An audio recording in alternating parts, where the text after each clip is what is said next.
नमस्कार, आप देख रहे हैं बिजनेस टुडे बाज़ार। पर्सनल टैक्स में इस बार बड़ा ऐलान हुआ है। बजट में कहा गया है कि 7 लाख रुपए तक पर कोई टैक्स नहीं लगेगा।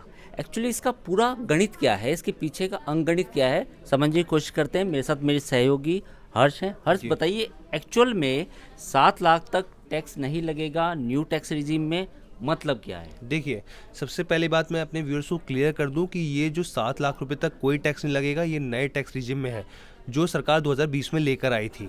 ये नए टैक्स रिजिम की बात हो रही है। यहाँ पे 7 लाख तक कोई टैक्स नहीं लगेगा। अब इसके मायने क्या है, मैं आपको वो समझाता हूँ। इसके मायने ये हुए, देखिए, अगर हम पुराने टैक्स स्लैब पे जाएँ तो हम लोगों को पता है कि 5 लाख तक कोई टैक्स नहीं लगता। कायदे से 2.5 लाख रुपए से टैक्स एग्जेम्पशन की शुरुआत हो जाती है कि 2.5 लाख के बाद जो भी आपकी कमाई होगी उसके ऊपर टैक्स छूट होगी। लेकिन सेक्शन 87A जिसमें 12,500 तक की रिबेट मिलती है, अगर उसको ले लिया जाए तो 5 लाख तक की कमाई भी आपकी टैक्स फ्री हो जाती है। तो यहाँ पर भी जो 7 लाख तक की कमाई है उसके साथ यही किया गया है कि भाई 5 लाख को बढ़ाकर उसको 7 लाख कर दिया गया नए टैक्स रिजिम में। यानी इसके मायने ये हुए कि सेक्शन 80C में जो 12,500 रुपए की रिबेट मिलती थी उसको अब करीब करीब ये 24 से 25,000 तक को ले जाने की बातचीत चल रही है। यानी उस हिसाब से उसमें रिबेट मिलेगी। ये इसको इस तरीके से भी समझ सकते हैं कि अगर आपकी कमाई 7 लाख से ऊपर हुई, 7,10,000, 7,15,000, 7,20,000 या फिर 25,000 तक, तो आप सेक्शन 87A का फ़ायदा उठाते हुए यहाँ पर रिबेट ले सकते हैं और ज़ीरो टैक्स कर सकते हैं अपना। अच्छा, एक चीज़ ये है कि 7 लाख तक में रिबेट की बात आई है, लेकिन इसमें स्लैब्स भी आ गए हैं। जी तो वो स्लैब का क्या गणित है? सर, स्लैब का देखिए साफ तौर पे गणित ये है कि पहले जो साफ तौर पे बताया गया था कि भाई 2.5 लाख तक टैक्स छूट होगी, तो उसको 3 लाख से यहाँ पे शुरुआत किया। 3 लाख तक टैक्स छूट हो गई है। अब कोई टैक्स नहीं चुकाना होगा, आपको जीरो टैक्स होगा। 3 लाख से 6 लाख पर 5% का जो टैक्स लगेगा। 3-3 लाख का गैप बना दिया। 6 से 9 लाख पे 10%, 9 से 12 लाख पे 15%, 12 से 15 लाख पे 20% और 15 लाख की अगर आपकी सालाना कमाई होती है तो उसके ऊपर 30% का लगेगा। लेकिन यहाँ पर आपको कन्फ्यूज बिल्कुल नहीं होना है, क्योंकि जैसे मैंने आपको बताया पुराने टैक्स रिजिम में क्या था कि 2.5 लाख के ऊपर से आपका टैक्स लगना शुरू होता था, लेकिन 5 लाख तक आप सेक्शन 87A के तहत उस पर रिबेट लेके टैक्स छूट पा सकते थे। बिल्कुल वैसे ही यहाँ पर भी है।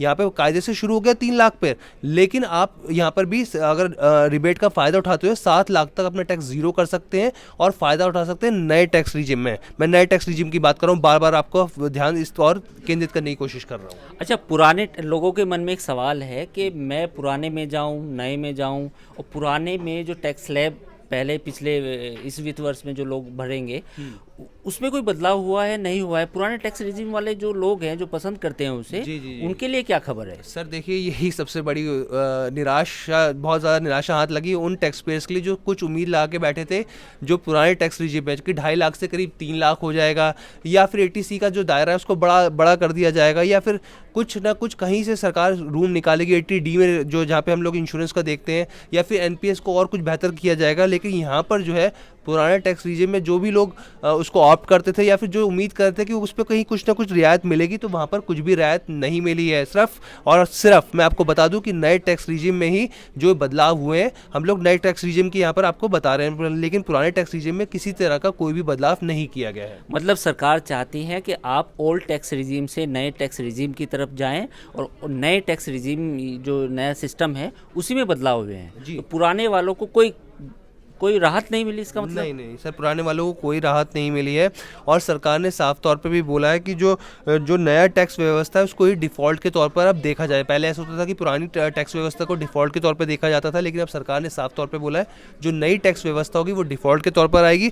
आप चाहे तो पुराने टैक्स व्यवस्था को चुन सकते हैं, लेकिन जो नई टैक्स व्यवस्था है वो डिफ़ॉल्ट के तौर पर आएगी। इसके मायने ये भी हुए कि सरकार का पूरा फोकस जो है वो नई टैक्स व्यवस्था, जो न्यू टैक्स रिजिम है, उसको और ज़्यादा अपीलिंग और ज़्यादा अट्रैक्टिव बनाने की है, ताकि टैक्स पेयर्स ज़्यादा से ज़्यादा टैक्स पेयर्स के साथ जुड़े। सरकार का पूरा फोकस जो है नए टैक्स रिजिम के ऊपर है। तो कुल मिला के हम भी इस बात को रिपोर्ट कर रहे थे कि सरकार का पूरा फोकस न्यू टैक्स रिजीम पर है। जी। पुराने टैक्स जो स्लैब हैं उसमें कोई बदलाव नहीं हुआ है। तो सबसे बड़ी खबर तो आपके लिए ये है कि पुराने टैक्स रिजीम में जिस पुराने टैक्स सिस्टम में आप अपना ITR फिल करते थे उसमें कोई बदलाव नहीं होगा। जी नए टैक्स रिजीम में अगर आप उसे ऑप्ट करते हैं तो उसमें बदलाव हुए हैं। जी बिल्कुल बिल्कुल।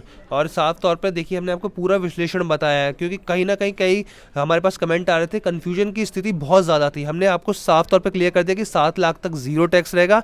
अगर आप सेक्शन 87A के तहत रिबेट लेते हैं, और वहीं पे जो नए टैक्स स्लैब्स आए हैं न्यू टैक्स रिजिम में, हमने आपको वो भी बता दिया, और जो पुरानी टैक्स व्यवस्था उसमें किसी भी तरह का कोई बदलाव नहीं है।